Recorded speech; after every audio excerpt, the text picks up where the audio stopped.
السلام عليكم ورحمة الله وبركاته. الحمد لله رب العالمين، والصلاة والسلام على أشرف المرسلين وعلى آله وصحبه أجمعين. أما بعد، فأعوذ بالله من الشيطان الرجيم. بسم الله الرحمن الرحيم. لقد كان لكم في رسول الله أسوة حسنة لمن كان يرجو الله واليوم الآخر وذكر الله كثيرا. صدق الله العلي العظيم. إني بعثت معلما ميسرا. صدق رسول الله صلى الله عليه وسلم. ವೇದಿಕೆಯಲ್ಲಿರುವ ಮಹನೀಯ ವ್ಯಕ್ತಿಗಳೇ, ಈ ನಾಡಿನ ಹಿರಿಯರೇ, ಕಿರಿಯರೇ, ಮಾತುಗಳನ್ನು ಆಲಿಸುತ್ತಿರುವ ನನ್ನ ಸರ್ವ ಧರ್ಮೀಯ ಬಾಂಧವರೇ, ಎಲ್ಲರಿಗೂ ಈದ್ ಮಿಲಾದಿನ ಈ ತಿಂಗಳ ಶುಭಾಶಯಗಳನ್ನು ಸಲ್ಲಿಸುತ್ತಾ, ಜಗತ್ತಿನಲ್ಲಿ ಹಲವಾರು ಸಾಮಾಜಿಕ ಸುಧಾರಕರು, ಧಾರ್ಮಿಕ ಸುಧಾರಕರು ಬಂದು ಹೋಗಿದ್ದರು. ಈ ಜಗತ್ತಿನಲ್ಲಿ ಒಂದು ರಾಷ್ಟ್ರಕ್ಕೆ ಮಾತ್ರ ಸೀಮಿತವಾಗದೆ ಪ್ರಪಂಚದಾದ್ಯಂತ ಮನುಷ್ಯರ ಬದುಕಿನಲ್ಲಿ ಅತಿ ದೊಡ್ಡ ಬದಲಾವಣೆಯನ್ನು ತಂದ ನಾಯಕರಾಗಿದ್ದಾರೆ ಪ್ರವಾದಿ ಮುಹಮ್ಮದ್ ಸಲ್ಲಲ್ಲಾಹು ಅಲೈಹಿ ವಸಲ್ಲಂ. ಸಾಹಿತಿಗಳು, ಚಿಂತಕರು ಪ್ರವಾದಿವರ್ಯರ ಬಗ್ಗೆ ಆಳವಾಗಿ ಕಲಿತು ಅವರೆಲ್ಲರೂ ಕೂಡ ಪ್ರವಾದಿ ಸಲ್ಲಲ್ಲಾಹು ಅಲೈಹಿ ವಸಲ್ಲಮರನ್ನು ಮನಸಾರೆ ಕೊಂಡಾಡಿದ್ದಾರೆ.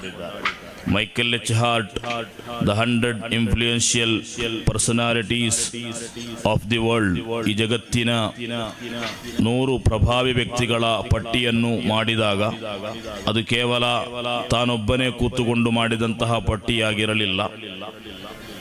ತನ್ನ ಒಂದು ದೊಡ್ಡ ತಂಡವನ್ನು ರಚಿಸಿ ಆ ಮೂಲಕ ಹಲವಾರು ವರ್ಷಗಳ ಕಾಲ ಸಂಶೋಧನೆಗಳನ್ನು ಮಾಡಿ ಮನುಷ್ಯನಿಗೆ ಬೇಕಾಗಿರುವ ಅತ್ಯುನ್ನತ 32 ಗುಣಗಳನ್ನು ಪಟ್ಟಿ ಮಾಡಿ ಆ ಪಟ್ಟಿಗೆ ಸಹಚರರೊಂದಿಗೆ ಟಿಕ್ ಮಾಡಲು ಹೇಳಿದಾಗ 2 ಅತ್ಯುನ್ನತ ಗುಣಗಳಿಗೆ ಟಿಕ್ ಮಾಡಲು ಅರ್ಹರಾದಂತಹ ಒಂದು ವ್ಯಕ್ತಿತ್ವ ಆ ಲೀಸ್ಟ್ನಲ್ಲಿತ್ತು. ಅದು ಪ್ರವಾದಿ ಮುಹಮ್ಮದ್ ಸಲ್ಲಲ್ಲಾಹು ಅಲೈಹಿ ವಸಲ್ಲಮರಾಗಿದ್ದರು. ಮನುಷ್ಯನ ಮಹೋನ್ನತ ಸ್ತರಗಳೇನಿದೆಯೋ, ಆತ ದುಡಿಯಬೇಕಾದ ಅತ್ಯುನ್ನತ ಕ್ಷೇತ್ರಗಳೇನಿದೆಯೋ, ಆ ಎಲ್ಲ ಮಾಧ್ಯಮಗಳಲ್ಲಿ ಪ್ರವಾದಿ ಸಲ್ಲಲ್ಲಾಹು ಅಲೈಹಿ ವಸಲ್ಲಮರು ಎತ್ತಿದ ಕೈಯಾಗಿ ನಮಗೆ ಕಾಣಲಿಕ್ಕೆ ಸಾಧ್ಯವಾಗುತ್ತದೆ. ಫ್ರೆಂಚಿನ ಇತಿಹಾಸ ನೋಡಿದಾಗ ನೆಪೋಲಿಯನ್ ಬೋನಾಪಾರ್ಟ್ ನೆನಪಾಗುತ್ತಾರೆ. ಅಮೆರಿಕಾದ ಇತಿಹಾಸ ನೋಡಿದಾಗ ಜಾರ್ಜ್ ವಾಷಿಂಗ್ಟನ್ ನೆನಪಾಗುತ್ತಾರೆ. ಭಾರತ ಎಂಬ ಈ ಮಹಾ ವಿಶಾಲವಾದ ಪ್ರಪಂಚವನ್ನು ಕದಕಿದಾಗ ಮಹಾತ್ಮ ಗಾಂಧೀಜಿಯಂತಹ, ಡಾಕ್ಟರ್ BR ಅಂಬೇಡ್ಕರ್ ಅಂತಹ ಮಹಾನ್ ಪುರುಷರ ನೆನಪುಗಳು ನಮಗೆ ಬರುತ್ತದೆ. ಆದರೆ ಇವರೆಲ್ಲರೂ ಕೂಡ ಮಹತ್ ಸಾಧನೆಗಳನ್ನು ಈ ಜಗತ್ತಿನಲ್ಲಿ ಮಾಡಿದ್ದಾರೆ. ಪ್ರವಾದಿ ಸಲ್ಲಲ್ಲಾಹು ಅಲೈಹಿ ವಸಲ್ಲಮರಂತೆ ಬದಲಾವಣೆಯ ಕನಸು ಅವರು ಕಂಡಿದ್ದರೂ ಕೂಡ ಅದನ್ನು 100ಕ್ಕೆ 100 ಸಾಕಾರಗೊಳಿಸಲಿಕ್ಕೆ ಅವರಿಂದ ಸಾಧ್ಯವಾಗಿರಲಿಲ್ಲ. ಒಂದು ರಾಷ್ಟ್ರಕ್ಕೆ ಸೀಮಿತವಾದ ನಾಯಕರ ಪಟ್ಟಿಯನ್ನು ನಾನು ಹೇಳಿದೆ.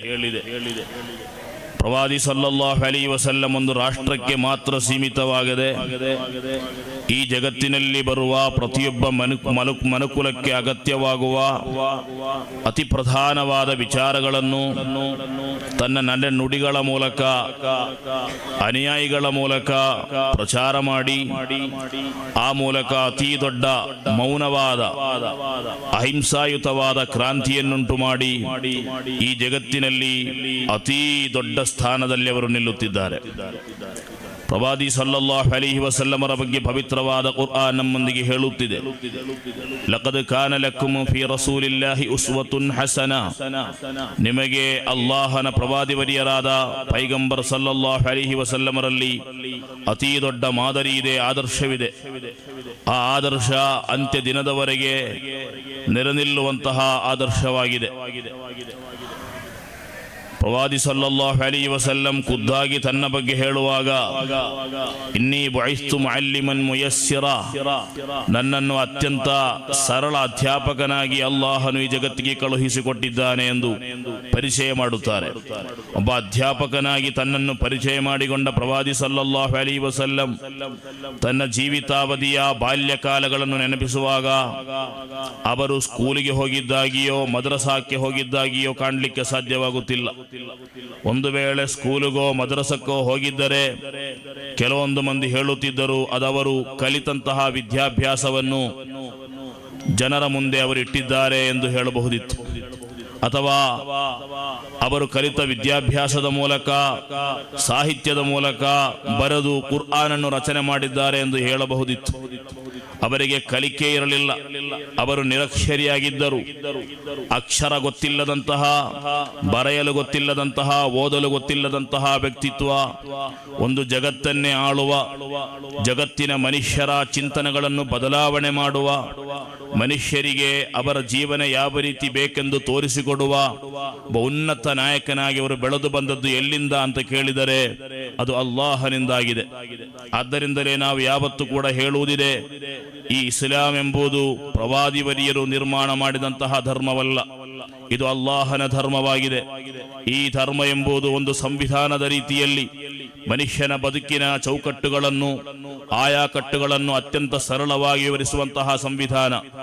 ಆ ಸಂವಿಧಾನಗಳು ಒಂದೊಂದು ಶತಮಾನಗಳಲ್ಲಿ ಒಂದೊಂದು ಮುತ್ಸದ್ದಿ ಇರುವಂತಹ ವ್ಯಕ್ತಿಗಳ ಮೂಲಕ ಅಲ್ಲಾಹನು 1,24,000 ಅಥವಾ 2,24,000 ಪ್ರವಾದಿಗಳನ್ನು ಈ ಜಗತ್ತಿಗೆ ಕಳುಹಿಸಿಕೊಡುವ ಮೂಲಕ ಆ ಇಸ್ಲಾಂ ಎಂಬಂತಹ ಅತ್ಯಂತ ಸರಳವಾದ ಸಂವಿಧಾನವನ್ನು ಜನರ ಮನಸ್ಸಿಗೆ ಮುಟ್ಟುವಂತಹ ಪ್ರಯತ್ನವನ್ನು ಮಾಡಿದ. ಅದರಲ್ಲಿ ಕೊನೆಯ ಪ್ರವಾದಿವರಿಯರಾಗಿದ್ದಾರೆ ಸಂಪೂರ್ಣ ಮನುಷ್ಯನೆಂದು ಕರೆಯಲ್ಪಡುವ, ಅತ್ಯಂತ ಉದಾತ್ತ ಮನುಷ್ಯನೆಂದು ಕರೆಯಲ್ಪಡುವ, ಉನ್ನತ ಮನುಷ್ಯನೆಂದು ಕರೆಯಲ್ಪಡುವ, ಜೀವನದಲ್ಲಿ ಯಾವುದೇ ಮುಕ್ಕು ಮೂಲೆಯಲ್ಲಿ ಕಪ್ಪು ಚುಕ್ಕೆ ಕಾಣಿಸಲು ಸಾಧ್ಯವಿಲ್ಲದ ಪ್ರವಾದಿ ಮುಹಮ್ಮದ್ ಸಲ್ಲಲ್ಲಾಹು ಅಲೈಹಿ ವಸಲ್ಲಂ. ಆ ಪ್ರವಾದಿವರಿಯರು ಅಧ್ಯಾಪಕನಾಗಿ ಈ ಜಗತ್ತಿಗೆ ಬಂದಾಗ ಅವರ ಅಧ್ಯಾಪನೆಯಲ್ಲಿ ಏನಿತ್ತು? ಅವರು ಅಧ್ಯಾಪನೆಯ ಪ್ರಾರಂಭದಲ್ಲಿ ಅವರು ಮಾತನಾಡುತ್ತಾ ಇದ್ದದ್ದು ಆತ್ಮೀಯತೆಗಳಾಗಿತ್ತು, ಆಧ್ಯಾತ್ಮಿಕತೆಯ ಮಾತುಗಳಾಗಿತ್ತು. ಆ ಆಧ್ಯಾತ್ಮಿಕತೆಯ ಭಾಗಗಳಾಗಿದೆ ಮುಸಲ್ಮಾನರು ಎಲ್ಲಾ ದಿನವೂ ನಿರ್ವಹಿಸುವಂತಹ ನಮಾಜುಗಳು. ಆ ನಮಾಜುಗಳು ಕಳುಹಿಸಿಕೊಡುವಂತಹ ಆಧ್ಯಾತ್ಮಿಕತೆಗಳೇನು? ಮಸೀದಿಗೆ ಬಂದರೆ ಮೊದಲ ಲೈನ್ನಲ್ಲಿ ಯಾರು ನಿಲ್ಲಬೇಕೆಂದು ಅಲ್ಲಿ ಸಂಕ್ಷಿಪ್ತವಾದ ವಿವರಣೆಗಳು ಇಲ್ಲ. ಅಲ್ಲಿ ಇಂಥವನೇ ನಿಲ್ಲಬೇಕೆಂಬಂತಹ ಚೌಕಟ್ಟುಗಳೋ ಕಟ್ಟಲೆಗಳೋ ಬರೆದಿಟ್ಟಿಲ್ಲ. ಬದಲಾಗಿ ಮೊದಲನೇ ಲೈನಲ್ಲಿ ಯಾರು ಮೊದಲು ಬಂದರೋ ಆತ ನಿಲ್ಲಬಹುದು. ಆತ ಕರಿಯನಾದರೂ, ಬಿಳಿಯನಾದರೂ, ಶ್ರೀಮಂತನಾದರೂ, ಬಡವನಾದರೂ, ಉಚ್ಚನಾದರೂ, ನೀಚನಾದರೂ, ಯಾರೇ ಆಗಲಿ ಆತನಿಗೆ ಮೊದಲು ಬಂದಿದ್ದರೆ ಮಸೀದಿಯ ಮೊದಲ ಲೈನಲ್ಲಿ ಸ್ಥಾನವಿದೆ. ಭುಜಕ್ಕೆ ಭುಜಗೊಟ್ಟು ನಿಲ್ಲುವಾಗ ಅಲ್ಲಿ ಬಿಳಿಯ ತನ್ನ ಬಳಿ ಕರಿಯ ನಿಂತಿದ್ದಾನೆಂದೋ, ಶ್ರೀಮಂತ ತನ್ನ ಬಳಿ ಬಡವ ನಿಂತಿದ್ದಾನೆಂಬಂತಹ ಭೇದ ಭಾವಗಳಲ್ಲಿ ಬರುವುದಿಲ್ಲ. ಒಂದು ಐಕ್ಯತೆಯ, ಸಾಮರಸ್ಯತೆಯ, ಸಂತೋಷದ, ಸಮಗ್ರತೆಯ ಒಂದು ಪ್ರತೀಕ ಆ ಮಸೀದಿಯಲ್ಲಿ ನಮಾಜು ಮಾಡುವಾಗ ನಮಗೆ ಕಾಣುತ್ತದೆ. ಮತ್ತೊಂದು ಕಡೆಯಲ್ಲಿ ಪ್ರವಾದಿ ಸಲ್ಲಲ್ಲಾಹು ಅಲೈಹಿ ವಸಲ್ಲಂ ಆಧ್ಯಾತ್ಮಿಕತೆಯ ಪಾಠಗಳನ್ನು ಮಾಡುವಾಗ ಈ ಜಗತ್ತಿನಲ್ಲಿ ಹಸಿದು ಬಳಲುವ, ಬೆಂಡಾಗುವ ಬಡವರ, ಅದೇ ರೀತಿ ಅನಾಥರ, ನಿರ್ಗತಿಕರ ಹಸಿವು ಗೊತ್ತಾಗಲು ಬೇಕಾಗಿ, ಮನುಷ್ಯನಿಗೆ ತನ್ನ ಸಹಪಾಠಿಯಾಗಿರುವ ಮತ್ತೊಬ್ಬ ಮನುಷ್ಯನ ನೋವುಗಳ ಬಗ್ಗೆ ತಿಳಿಯಲು ಬೇಕಾಗಿ ಪ್ರವಾದಿ ಸಲ್ಲಲ್ಲಾಹು ಅಲೈಹಿ ವಸಲ್ಲಂ ಅಲ್ಲಾಹನ ಆಜ್ಞೆಯ ಪ್ರಕಾರ ವರ್ಷಕ್ಕೊಮ್ಮೆ ರಂಜಾನ್ನ ರೋಜಾವನ್ನು ಕಡ್ಡಾಯ ಮಾಡಿದರು. ಆ ಉಪವಾಸವನ್ನು ಆಚರಿಸುವ ಮೂಲಕ ಮನುಷ್ಯನಿಗೆ ಹಸಿವಿನ ಬಗ್ಗೆ ಗೋಚರವಾಗುತ್ತದೆ, ಜ್ಞಾನ ಬರುತ್ತದೆ. ಆಗ ತನ್ನ ಬಳಿ ಇರುವಂತಹ ನಿರ್ಗತಿಕನ, ಅನಾಥನ ಬಗ್ಗೆ ಆತನಿಗೆ ಕರುಣೆಗಳು ಬರುತ್ತದೆ, ಆತನಿಗೆ ಸಂತಾಪಗಳು, ಸಾಂತ್ವನಗಳು ಬರಲಿಕ್ಕೆ ಪ್ರಾರಂಭವಾಗುತ್ತದೆ. ಮತ್ತೊಂದು ಕಡೆಯಲ್ಲಿ ಪ್ರವಾದಿ ಸಲ್ಲಲ್ಲಾಹು ಅಲೈಹಿ ವಸಲ್ಲಂ ಆಧ್ಯಾತ್ಮಿಕತೆಯ ಬೋಧನೆಯಲ್ಲಿ ವರ್ಷಕ್ಕೊಮ್ಮೆ ಹಜ್ ಮಾಡಲು ಕಲಿಸಿದರು. ಆ ಹಜ್ಜಿನಲ್ಲಿ ಇಸ್ಲಾಮಿನ ಅತಿ ದೊಡ್ಡ ಐಕ್ಯತೆ ಕಾಣಲಿಕ್ಕೆ ಸಾಧ್ಯವಾಗುತ್ತದೆ. ಆ ಹಜ್ಜಿನಲ್ಲಿ ಮೊಳಗುವಂತಹ ತಕ್ಬೀರುಗಳು ಒಂದೇ, ಆ ಹಜ್ಜಿನಲ್ಲಿ ಎಲ್ಲರೂ ವೇಷ ಹಾಕುವಂತಹ ವೇಷಗಳು ಒಂದೇ, ಎಲ್ಲರೂ ಒಂದುಗೂಡುವಂತಹ ಜಾಗ ಒಂದೇ, ಎಲ್ಲರೂ ನಿಲ್ಲುವಂತಹ ಮಸೀದಿಗಳು ಒಂದೇ, ಎಲ್ಲರೂ ಹೋಗುವಂತಹ ಸ್ಥಳಗಳು ಒಂದೇ. ಎಲ್ಲವನ್ನು ಕೂಡ ಒಂದು ಮಾಡುವ ಮೂಲಕ ಇಡೀ ಜಗತ್ತಿನ ಮನುಷ್ಯರನ್ನು ಒಂದು ಕಡೆಯಲ್ಲಿ ಒಟ್ಟು ಹಾಕುವಂತಹ ಅತಿ ದೊಡ್ಡ ಸಮ್ಮೇಳನ ಇತಿಹಾಸವೆಂದು ಹೇಳಬಹುದು. ಜಗತ್ತಿನ ಯಾವುದೇ ಪಾರಂಪರ್ಯಕ್ಕೆ ತೋರಿಸಲು ಸಾಧ್ಯವಿಲ್ಲದ ಅತಿ ದೊಡ್ಡ ಉದಾತ್ತವಾದ ಸಮ್ಮೇಳನ ಹಜ್ಜಿನಲ್ಲಿ ನಡೆಯುತ್ತಾ ಇದೆ. ಪ್ರವಾದಿ ಸಲ್ಲಲ್ಲಾಹು ಅಲೈಹಿ ವಸಲ್ಲಂ ಮತ್ತೊಂದು ಕಡೆ ತನ್ನ ಅನುಯಾಯಿಗಳಿಗೆ, ವಿದ್ಯಾರ್ಥಿಗಳಿಗೆ ಅಧ್ಯಾಪನೆಯನ್ನು ಮಾಡುವಾಗ ಹೇಳಿದರು, ನಿಮ್ಮ ಬಳಿ ಸಂಪತ್ತಿರುವವರು ಆ ಬಡವರಿಗೆ ಆ ಸಂಪತ್ತಿನ 2.5% ಕೊಟ್ಟು ಅವರನ್ನು ಸಾಂತ್ವನ ಮಾಡಬೇಕು. ಆ ಮೂಲಕ ಒಂದು ದೇಶದ ಆರ್ಥಿಕ ಸಮಗ್ರತೆಯನ್ನು, ಆರ್ಥಿಕ ಭದ್ರತೆಯನ್ನು ಕಾಪಾಡಿಕೊಳ್ಳುವಂತಹ ಅತಿ ದೊಡ್ಡ ಜವಾಬ್ದಾರಿ ಆ ಜಗತ್ತಿನ, ಆ ರಾಷ್ಟ್ರದ, ಆ ನಾಡಿನ ಪ್ರತಿಯೊಬ್ಬ ಪ್ರಜೆಗೂ ಪ್ರವಾದಿ ಸಲ್ಲಲ್ಲಾಹು ಅಲೈಹಿ ವಸಲ್ಲಂ ಕೊಟ್ಟರು. ಪ್ರತಿಯೊಬ್ಬ ಪ್ರಜೆಗೂ ಆತನ ದೇಶವನ್ನು ಕಾಪಾಡಿಕೊಳ್ಳುವ, ಆತನ ರಾಷ್ಟ್ರದ ಆರ್ಥಿಕತೆಯನ್ನು ಭದ್ರಪಡಿಸಿಕೊಳ್ಳುವಂತಹ ಹಕ್ಕುಗಳಿದೆ.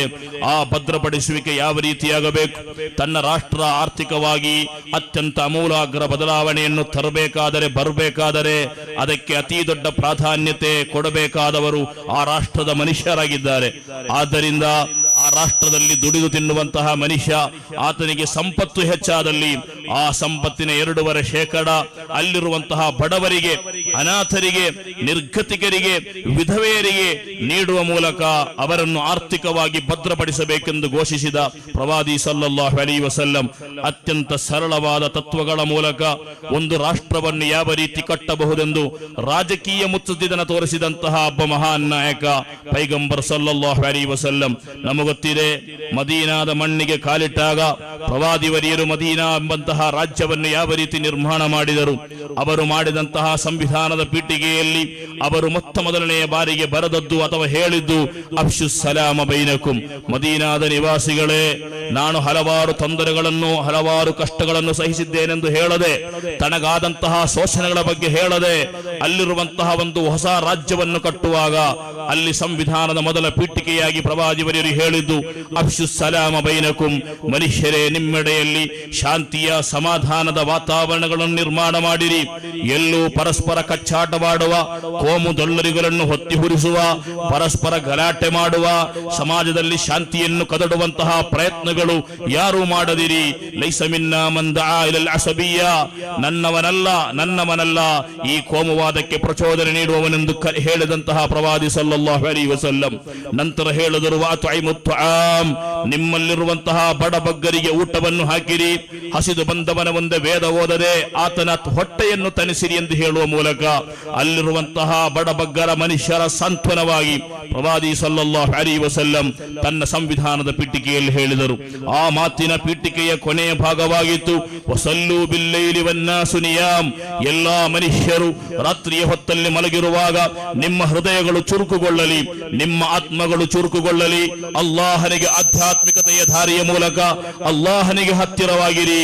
ಈ ರೀತಿ ಮನುಷ್ಯರ ಖಿದ್ಮತ್ತನ್ನು ಬೆಳಗ್ಗೆ ಹೊತ್ತು ಮಾಡುವ ಮೂಲಕ ರಾತ್ರಿ ಹೊತ್ತಲ್ಲಿ ಅಲ್ಲಾಹನಿಗೆ ಬೇಕಾಗಿ ಖಿದ್ಮತ್ತನ್ನು ಮಾಡಿರಿ, ಸೇವೆಯನ್ನು ಮಾಡಿರಿ ಎಂದು ಹೇಳುವ ಮೂಲಕ ಮನುಷ್ಯನನ್ನು ಸಂಪೂರ್ಣವಾಗಿ ಮನುಷ್ಯನನ್ನಾಗಿ ಮಾಡುವಂತಹ ಅತಿ ದೊಡ್ಡ ಕಟ್ಟಳೆಗಳನ್ನು, ಅತ್ಯಂತ ಸರಳವಾದ ತತ್ವಗಳನ್ನು 1400 ವರ್ಷಗಳ ಹಿಂದೆ ಬೋಧನೆ ಮಾಡುವ ಮೂಲಕ ಅಕ್ಷರಶಃ ಅದನ್ನು ನಡೆನುಡಿಗಳ ಮೂಲಕ ತೋರಿಸಿಕೊಡುವ ಮೂಲಕ ಈ ಜಗತ್ತಿನಲ್ಲಿ ಅತಿ ದೊಡ್ಡ ಪರಿವರ್ತನೆ ಮಾಡಿದಂತಹ ಮಹಾ ಅಧ್ಯಾಪಕ. ಆ ಅಧ್ಯಾಪಕನ ಜೀವನದಲ್ಲಿ ಆ ಮದೀನಾ ಎಂಬಂತಹ ಶಾಲೆಯಲ್ಲಿ ಕೇವಲ ಆಧ್ಯಾತ್ಮಿಕತೆಯ ಬೋಧನೆಗಳು ಮಾತ್ರವಿರಲಿಲ್ಲ, ವೈದ್ಯಕೀಯವಾದಂತಹ ವಿಚಾರಗಳು ಆ ಕ್ಲಾಸುಗಳಲ್ಲಿ ಬರುತ್ತಾ ಇತ್ತು. ಪ್ರವಾದಿ ಸಲ್ಲಲ್ಲಾಹು ಅಲೈಹಿ ವಸಲ್ಲಮರ ಮುಂದೆ ಹಲವಾರು ಸಹಾಬತ್ತುಗಳು, ವಿದ್ಯಾರ್ಥಿಗಳು ಹೆದೆನೋವಿನೊಂದಿಗೆ ಬರುವಾಗ, ತಲೆನೋವಿನೊಂದಿಗೆ ಬರುವಾಗ, ಹುಚ್ಚಿನ ರೋಗದೊಂದಿಗೆ ಬರುವಾಗ, ಸೊಂಟು ನೋವಿನೊಂದಿಗೆ ಬರುವಾಗ, ಕಿಡ್ನಿ ಫೈಲ್ಯೂರ್ ಆಗಿ ಬರುವಾಗ ಪ್ರವಾದಿ ಸಲ್ಲಲ್ಲಾಹು ಅಲೈಹಿ ವಸಲ್ಲಂ ಅತಿ ದೊಡ್ಡ ಶುಶ್ರೂಷೆ ನೀಡುವಂತಹ ವ್ಯಕ್ತಿಯಾಗಿ, ಒಬ್ಬ ವೈದ್ಯರಾಗಿ ಅವರಿಗೆ ಸೇವೆಯನ್ನು ಮಾಡುತ್ತಾ ಇದ್ದರು.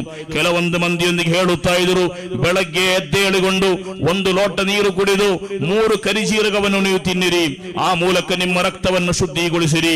ಅದೇ ರೀತಿ ಪ್ರವಾದಿ ಸಲ್ಲಲ್ಲಾಹು ಅಲೈಹಿ ವಸಲ್ಲಂ ಕೆಲವೊಂದು ಮಂದಿಯೊಂದಿಗೆ ಹೇಳುತ್ತಾ ಇದ್ದರು, ರಾತ್ರಿ ಹೊತ್ತು ನೀವು ಒಣ ದ್ರಾಕ್ಷಿಯನ್ನು ನೆನೆಸಿ ಬೆಳಗ್ಗೆ ಅದನ್ನು ಬರಿ ಹೊಟ್ಟೆಗೆ ಕುಡಿಯಿರಿ, ಅದು ನಿಮ್ಮ ಶರೀರದ ಉಷ್ಣವನ್ನು, ಶೀತವನ್ನು ಸಮತೋಲನ ಮಾಡಿಕೊಳ್ಳುತ್ತದೆ. ಪ್ರವಾದಿ ಸಲ್ಲಲ್ಲಾಹು ಅಲೈಹಿ ವಸಲ್ಲಂ ವಸಲ್ಲಂ ಕೆಲವೊಂದು ಮಂದಿಗೆ ಹೇಳುತ್ತಾ ಇದ್ದರು, ನೀನು 6 ತಿಂಗಳಿಗೊಮ್ಮೆ ವರ್ಷಕ್ಕೊಮ್ಮೆ ಹಿಜಾಮ ಮಾಡಬೇಕು, ಕಪ್ಪಿಂಗ್ ಮಾಡಬೇಕು. ನಿನ್ನ ಶರೀರದಲ್ಲಿರುವಂತಹ ಕೆಡುಕು ರಕ್ತಗಳು ನಿನ್ನ ಶರೀರದಲ್ಲಿ ಕೊಲೆಸ್ಟ್ರಾಲ್ ಅನ್ನು ಅಧಿಕ ಮಾಡಿ ಅದು ಹಾರ್ಟ್ ಅಟ್ಯಾಕ್ಗಳಿಗೋ ಅಥವಾ ಕಿಡ್ನಿ ಫೈಲ್ಯೂರ್ಗಳಿಗೋ ಕಾರಣವಾಗಬಹುದು.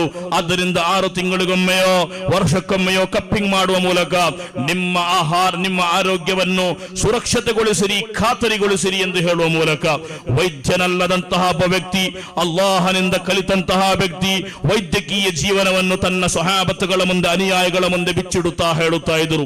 ಆ ಸ್ವಹಾಬತ್ತುಗಳನ್ನು ಪಾಲನೆ ಮಾಡುತ್ತಾ ಇದ್ದರು. ಪ್ರವಾದಿ ಸಲ್ಲಲ್ಲಾಹು ಅಲೈಹಿ ವಸಲ್ಲಮರೊಂದಿಗೆ ಹಾವು ಕಚ್ಚಿದಂತಹ ಮನುಷ್ಯರು ಬರುತ್ತಾ ಇದ್ದರು. ತನ್ನ ಅತ್ಯಂತ ಪವಿತ್ರವಾದ ಉಗುಳು ನೀರಿನ ಮೂಲಕ ಆ ಹಾವು ಕಚ್ಚಿದಂತಹ ವ್ಯಕ್ತಿ ಬಂದಾಗ ಅದರ ಮೇಲೆ ಸವರಿಗೊಟ್ಟು ಅದನ್ನು ಸಂಪೂರ್ಣವಾಗಿ ಶಮನ ಮಾಡುತ್ತಾ ಇದ್ದರು. ಈ ರೀತಿ ಜಗತ್ತಿಗೆ ಸಾಂತ್ವನವಾಗಿ, ಪರಿಹಾರವಾಗಿ, ಎಲ್ಲಾ ಮನುಷ್ಯರ ಸಂಕಟಗಳಿಗೆ ಪರಿಹಾರವಾಗಿ ಪ್ರವಾದಿ ಸಲ್ಲಲ್ಲಾಹು ಅಲೈಹಿ ವಸಲ್ಲಂ ನಿಂತಿದ್ದರು. ಆ ಪ್ರವಾದಿವರರು ಕೇವಲ ವೈದ್ಯನಾಗಿ ಮಾತ್ರವಿರಲಿಲ್ಲ, ಅಧ್ಯಾಪಕನಾಗಿ ಮಾತ್ರವಿರಲಿಲ್ಲ, ಅವರು ಪ್ರಾಣಿಶಾಸ್ತ್ರದ ಬಗ್ಗೆ ಮಾತನಾಡುತ್ತಾ ಇದ್ದರು. ಈ ಜಗತ್ತಿನಲ್ಲಿ ಮನುಷ್ಯರಂತೆ ಸಮೂಹ ಜೀವಿಗಳಾಗಿದೆ ಪ್ರಾಣಿಗಳು. ಆದ್ದರಿಂದ ಒಂದು ಪ್ರಾಣಿಯನ್ನು ತೆಗೆದುಕೊಂಡು ಹೋಗುವಾಗ ಆ ಪ್ರಾಣಿಗೆ ಸಣ್ಣ ಹಸುಳೆ ಇದೆಯೇ, ಮರಿ ಇದೆ ಎಂದು ನೋಡಿಕೊಳ್ಳಿ. ಮರಿ ಇದ್ದರೆ ಆ ಮರಿಯನ್ನು ಬೇರ್ಪಾಡು ಮಾಡಿ ಒಂದು ಪ್ರಾಣಿಯನ್ನು ಕೊಂಡೊಯ್ಯದಿರಿ ಎಂದು ಹೇಳುವ ಮೂಲಕ ಪ್ರಾಣಿ ಜಗತ್ತಿನ ಬಗ್ಗೆ ಅತಿ ದೊಡ್ಡ ಸಂಶೋಧನೆಗಳು ನಡೆಯದಂತಹ ಕಾಲದಲ್ಲಿಯೂ ಕೂಡ ಪ್ರಾಣಿಶಾಸ್ತ್ರದ ಬಗ್ಗೆ ಮಾತನಾಡುತ್ತಾ ಇದ್ದರು. ಒಬ್ಬ ನ್ಯಾಚುರಲಿಸ್ಟ್ ಆಗಿದ್ದರು. ಅವರು ಪ್ರಕೃತಿಯ ಬಗ್ಗೆ ಅತಿ ದೊಡ್ಡ ಜ್ಞಾನವುಳ್ಳ, ಕಾಳಜಿಯುಳ್ಳಂತಹ ವ್ಯಕ್ತಿಯಾಗಿದ್ದರು. ನಮಗೊತ್ತಿದೆ, ಪ್ರವಾದಿ ಸಲ್ಲಲ್ಲಾಹು ಅಲೈಹಿ ವಸಲ್ಲಂ ಇಲ್ಲಿರುವಂತಹ ಪ್ರತಿಯೊಬ್ಬ ಮನುಷ್ಯರೊಂದಿಗೆ ಬೋಧನೆ ಮಾಡಿದರು. ವಾರಕ್ಕೊಮ್ಮೆಯಾದರೂ ನಿಮ್ಮ ಉಗುರುಗಳನ್ನು ಕತ್ತರಿಸಿರಿ, ತಿಂಗಳಿಗೊಮ್ಮೆಯಾದರೂ ನಿಮ್ಮ ಕೂದಲುಗಳು ಬೆಳೆದಿದ್ದಲ್ಲಿ, ಅದು ನಿಮಗೆ ತುಂಬಾ ಉಪದ್ರವನ್ನು ಕೊಡುತ್ತಿದ್ದಲ್ಲಿ ಕೂದಲುಗಳನ್ನು ಕತ್ತರಿಸಿರಿ. ಆ ಕತ್ತರಿಸಿದರೆ ಮಾತ್ರ ಸಾಲದು, ನಿಮ್ಮ ಉಗುರುಗಳನ್ನು, ನಿಮ್ಮ ಕೂದಲುಗಳನ್ನು ಮಣ್ಣಿನಡಿಯಲ್ಲಿ ಹೂತು ಹಾಕಿರಿ. ಯಾಕೆ ಹೇಳಿದರು ಪ್ರವಾದಿ ಸಲ್ಲಲ್ಲಾಹು ಅಲೈಹಿ ವಸಲ್ಲಂ? ನಮಗೊತ್ತಿದೆ, ಇವತ್ತು ಸ್ವಚ್ಛ ಭಾರತ ಎಂಬ ಯೋಜನೆ ಅಡಿಯಲ್ಲಿ ಹಲವಾರು ಗ್ರಾಮಗಳಲ್ಲಿ, ಹಲವಾರು ನಗರಗಳಲ್ಲಿ ಪ್ಲಾಸ್ಟಿಕ್ಗಳನ್ನು ಪ್ರತ್ಯೇಕವಾಗಿ ಸಂಗ್ರಹ ಮಾಡುವಂತಹ ಕಾರ್ಯಾಚರಣೆಗಳಿದೆ. ಹಲವಾರು ನಗರಗಳಲ್ಲಿ, ಗ್ರಾಮಗಳಲ್ಲಿ ಅದೇ ಈ ಹಸಿ ಕಸವನ್ನು ಪ್ರತ್ಯೇಕವಾಗಿ ಸಂಗ್ರಹ ಮಾಡುವಂತಹ ಯೋಜನೆಗಳಿದೆ. ನನ್ನ ಪ್ರೀತಿಯ ಸಹಧರ್ಮೀಯ, ನನ್ನ ಸರ್ವಧರ್ಮೀಯ ಬಾಂಧವರೇ, ಪ್ರವಾದಿ ಸಲ್ಲಲ್ಲಾಹು ಅಲೈಹಿ ವಸಲ್ಲಂ ಆ ಪ್ಲಾಸ್ಟಿಕ್ ನ ಅಂಶವಿರುವಂತಹ ಉಗುರುಗಳು ಅದನ್ನು ಕೂಡ ಹುಟ್ಟು ಹಾಕಲಿಕ್ಕೆ ಹೇಳಿದರು. ಕಾರಣ, ಆ ಉಗುರುಗಳಿಗೆ ಕೆಲವೊಮ್ಮೆ ಇತರ ಮನುಷ್ಯರು ಮೆಟ್ಟುವಂತಹ ಸಾಧ್ಯತೆಗಳಿದೆ. ಪ್ರತಿಯೊಬ್ಬ ಮನುಷ್ಯನ ಶರೀರಕ್ಕೆ ಬಿಡಿ, ಆ ಶರೀರದ ಒಂದೊಂದು ಪಾರ್ಟ್ಗಳಿಗೂ ಕೂಡ ಗೌರವವಿದೆ ಎಂದು ಕಳಿಸಿಕೊಟ್ಟಂತಹ ಪ್ರವಾದಿ ಸಲ್ಲಲ್ಲಾಹು ಅಲೈಹಿ ವಸಲ್ಲಂ. ಆದ್ದರಿಂದ ಮನುಷ್ಯನ ಉಗುರುಗಳಿಗೆ ಯಾರು ಮೆಟ್ಟಬಾರದು, ಆದ್ದರಿಂದ ಹುಟ್ಟು ಹಾಕಿರಿ. ಎರಡನೆಯ ಕಾರಣವಿತ್ತು, ಆ ಉಗುರುಗಳು ಹಾಗೆ ಬಿಟ್ಟರೆ ಇಲ್ಲಿರುವಂತಹ ಮೂಕ ಪ್ರಾಣಿಗಳು, ಬುದ್ಧಿ ಇಲ್ಲದಂತಹ ಜೀವಿಗಳು ಕೆಲವೊಮ್ಮೆ ಆ ಉಗುರುಗಳನ್ನು ತಿನ್ನುವಂತಹ ಸಾಧ್ಯತೆಗಳಿದೆ. ಆ ಮೂಲಕ ಆ ಪ್ರಾಣಿಗಳಿಗೆ ಅಜೀರ್ಣತೆಗಳು ಉಂಟಾಗಿ ಆ ಪ್ರಾಣಿಗಳು ನರಳಿನಲ್ಲಿ ಸಾಯುವಂತಹ ಅವಸ್ಥೆಗಳು ಬಂದು ಬಿಡಬಹುದು. ಒಂದು ಪ್ರಾಣಿಯನ್ನು ಅಮಾಯಕವಾಗಿ ಕೊಲ್ಲುವಂತಹ ನಿರ್ದಯ ಮನುಷ್ಯತ್ವ, ನಿರ್ದಯ ಹೃದಯ ಇರುವಂತಹ ಮನುಷ್ಯರಾಗಬೇಡಿರಿ ಎಂದು ಪ್ರವಾದಿ ಸಲ್ಲಲ್ಲಾಹು ಅಲೈಹಿ ವಸಲ್ಲಂ ಈ ಸಣ್ಣ ಸಣ್ಣ ಸಂದೇಶಗಳ ಮೂಲಕ ಅತಿ ದೊಡ್ಡ ಆಶಯಗಳನ್ನು ಜಗತ್ತಿಗೆ ಕಳಿಸಿಕೊಟ್ಟಂತಹ ಮಹಾನ್ ಮಾನವತಾವಾದಿ ಪ್ರವಾದಿ ಸಲ್ಲಲ್ಲಾಹು ಅಲೈಹಿ ವಸಲ್ಲಂ. ನಮಗೊತ್ತಿದೆ, ನನ್ನ ಪ್ರೀತಿಯ, ನನ್ನ ಸರ್ವಧರ್ಮೀಯ ಬಾಂಧವರೇ, ಶ್ರೋತೃಗಳೇ, ಆ ಪ್ರವಾದಿ ಸಲ್ಲಲ್ಲಾಹು ಅಲೈಹಿ ವಸಲ್ಲಂ ತನ್ನ ಮದೀನಾದ ಕ್ಲಾಸ್ನಲ್ಲಿ ನಿಂತುಕೊಂಡು ಕಲಿಸಿಕೊಡುತ್ತಿದ್ದಂತಹ ಮತ್ತೊಂದು ಪಾಠವಿತ್ತು. ಅದು ಗಣಿತದ ಪಾಠವಾಗಿತ್ತು. ನಮಗೊತ್ತಿದೆ ಐನ್ಸ್ಟೀನ್ ರವರ ಬಗ್ಗೆ, ನಮಗೊತ್ತಿದೆ ನ್ಯೂಟನ್ ರವರ ಬಗ್ಗೆ, ನಮಗೊತ್ತಿದೆ ಆರ್ಯಭಟರ ಬಗ್ಗೆ. ಪ್ರವಾದಿ ಸಲ್ಲಲ್ಲಾಹು ಅಲೈಹಿ ವಸಲ್ಲಮರ ಬಗ್ಗೆ ನಾವು ಕಲಿತು ನೋಡುವಾಗ ಅವರೊಬ್ಬ ಅತಿ ದೊಡ್ಡ ಗಣಿತ ಶಾಸ್ತ್ರಜ್ಞರಾಗಿದ್ದರು. ಒಂದು ಕಾಲವಿತ್ತು, ಹೆಣ್ಣಿಗೆ ಸಂಪೂರ್ಣವಾಗಿ ಸಂಪತ್ತುಗಳನ್ನು ನಿಷೇಧ ಮಾಡಿದಂತಹ ಕಾಲ. ಒಂದು ತಂದೆ ತೀರಿದರೆ ಆ ತಂದೆಯ ಮಗಳಿಗೆ ಸಂಪತ್ತನ್ನು ಕೊಡದಂತಹ ಕಾಲ. ಒಂದು ಪತಿ ತೀರಿಕೊಂಡರೆ ಆ ಪತಿಯ ಪತ್ನಿಗೆ ಸಂಪತ್ತನ್ನು ಕೊಡದಂತಹ ಕಾಲ. ಕುರ್ಆನ್ ಅದರ ಬಗ್ಗೆ ಹೇಳುತ್ತಾ ಇದೆ, ವತಕುಲೂನ ತುರಾಸ ಅಕಲಲ್ಲಮ್ಮ ವತುಹಿಬ್ಬೂನಲ್ ಮಾಲ ಹುಬ್ಬನ್ ಜಮ್ಮ. ಎಲ್ಲಾ ಸಂಪತ್ತುಗಳನ್ನು ಗಂಡಸರಾದವರು ಸಂಪೂರ್ಣವಾಗಿ ಕೊಚ್ಚಿಕೊಂಡು ಹೋಗುವಂತಹ ಕಾಲ. ಆ ಕಾಲವನ್ನು ಇಸ್ಲಾಂ ಬದಲಾವಣೆ ಮಾಡಿತು. ಪ್ರವಾದಿ ಸಲ್ಲಲ್ಲಾಹು ಅಲೈಹಿ ವಸಲ್ಲಂ ಕಲಿಸಿಕೊಟ್ಟರು ವಿರಾಸತಿನ ಭಾಗ, ಅಂದರೆ ಇಲ್ಮುಲ್ ಫರಾಯಿಲ್. ಯಾವ ರೀತಿ ಒಂದು ತಂದೆ ಮರಣ ಹೊಂದಿದರೆ ಆ ತಂದೆಯ ಹೆಣ್ಣು ಮಕ್ಕಳಿಗೆ ಪಾಲು ಸಿಗಬೇಕು. ಒಂದು ಪತಿಯಾದವನು ತೀರಿಕೊಂಡರೆ ಆ ಪತಿಯ ಪತ್ನಿಗೆ ಯಾವ ರೀತಿ ಪಾಲುಗಳು ಸಿಗಬೇಕು. ಒಂದು ಪತ್ನಿಗೆ, ಒಂದು ಮಗಳಿಗೆ, ಒಂದು ಅಮ್ಮನಿಗೆ ಯಾವ ರೀತಿ ಪಾಲು ಸಿಗಬೇಕೆಂದು ಕಲಿಸಿಕೊಡುವಂತಹ ಅತಿ ದೊಡ್ಡ ಗಣಿತ ಶಾಸ್ತ್ರ. ಅದನ್ನು ಪ್ರವಾದಿ ಸಲ್ಲಲ್ಲಾಹು ಅಲೈಹಿ ವಸಲ್ಲಂ ಭಿನ್ನ ರಾಶಿಗಳ ಕೂಡಿಸುವಿಕೆ, ಭಿನ್ನ ರಾಶಿಗಳ ಗುಣಾಕಾರ ಆ ಮದೀನಾದ ಮಸೀದಿಯಲ್ಲಿ ಪ್ರವಾದಿ ಸಲ್ಲಲ್ಲಾಹು ಅಲೈಹಿ ವಸಲ್ಲಂ ಅತ್ಯಂತ ಅಚ್ಚುಕಟ್ಟಾಗಿ ಸರಳವಾಗಿ ತನ್ನ ಅನುಯಾಯಿಗಳಿಗೆ ವಿದ್ಯಾರ್ಥಿಗಳಿಗೆ ಕಲಿಸಿಕೊಡುತ್ತಾ ಇದ್ದರು. ಅದರೊಂದಿಗೆ ಪ್ರವಾದಿವರಿಯರು ರಾತ್ರಿ ಹೊತ್ತಾದಲ್ಲಿ ನಕ್ಷತ್ರಗಳಿಗೆ ಕೈಯನ್ನು ತೋರಿಸಿ, ಚಂದ್ರಗಳ ಕಡೆಗೆ ಕೈಯನ್ನು ತೋರಿಸಿ ಪ್ರತಿಯೊಂದು ನಕ್ಷತ್ರಗಳ ಬಗ್ಗೆ, ಚಂದ್ರಗಳ ಬಗ್ಗೆ ಮಾಹಿತಿಯನ್ನು ನೀಡುತ್ತಾ ಇದ್ದರು. ಬೆಳಗ್ಗೆಯಾದರೆ ಸೂರ್ಯನ ಕಡೆಗೆ ಕೈ ತೋರಿಸಿ ಸೂರ್ಯನ ಚಲನಗಳ ಬಗ್ಗೆ ಅದನ್ನು ಅತ್ಯಂತ ನಿಖರವಾಗಿ ಪ್ರವಾದಿ ಸಲ್ಲಲ್ಲಾಹು ಅಲೈಹಿ ವಸಲ್ಲಂ ತನ್ನ ಶಿಷ್ಯಂದರಿಗೆ ತೋರಿಸಿಕೊಡುತ್ತಾ ಇದ್ದರು. ಆ ಮೂಲಕ ಸುಬಹಿ ಬೆಳಗ್ಗೆ ಯಾವಾಗ ಆಗುತ್ತದೆ, ಝುಹುರಿ ಯಾವಾಗ ಆಗುತ್ತದೆ, ಸಂಜೆ ಯಾವಾಗ ಆಗುತ್ತದೆ, ಸೂರ್ಯಾಸ್ತಮಾನ ಯಾವ ಹೊತ್ತಿಗೆ ಆಗುತ್ತದೆ, ಸೂರ್ಯಾಸ್ತಮಾನ ಕಳೆದ ನಂತರ ಮಧ್ಯರಾತ್ರಿ ಯಾವಾಗ ಆಗುತ್ತದೆ ಎಂಬಂತಹ ಮಾಹಿತಿಗಳನ್ನು ಅತ್ಯಂತ ಸರಳವಾಗಿ ಕಲಿಸಿಕೊಟ್ಟಂತಹ ಒಬ್ಬ ಮಹಾನ್ ಅಧ್ಯಾಪಕ, ಒಬ್ಬ ಗಣಿತಜ್ಞನಾಗಿ ಪ್ರವಾದಿ ಸಲ್ಲಲ್ಲಾಹು ಅಲೈಹಿ ವಸಲ್ಲಂ, ಒಬ್ಬ ಖಗೋಳ ಶಾಸ್ತ್ರಜ್ಞನಾಗಿ ಪ್ರವಾದಿ ಸಲ್ಲಲ್ಲಾಹು ಅಲೈಹಿ ವಸಲ್ಲಂ. ನಮಗೊತ್ತಿದೆ ಅವರಿಗೆ ಈ ಪ್ರಕೃತಿಯಲ್ಲಿರುವಂತಹ ಜೀವಶಾಸ್ತ್ರದ ಬಗ್ಗೆ ಅತ್ಯಂತ ದೊಡ್ಡ ಕಾಳಜಿ ಇತ್ತು. ಅವರೊಂದಿಗೆ ಒಬ್ಬ ಸಹಾಬತ್ ಬಂದು ಕೇಳಿದರು, ಓ ಪ್ರವಾದಿವರಿಯರೇ, ನಮ್ಮ ಹಿತ್ತಲಲ್ಲಿ ಕಪ್ಪೆಗಳು ಕಂಡು ಬರುತ್ತಾ ಇದೆ, ಆ ಕಪ್ಪೆಗಳನ್ನು ಕೊಲ್ಲಬಹುದೇ ಪ್ರವಾದಿವರಿಯರೇ?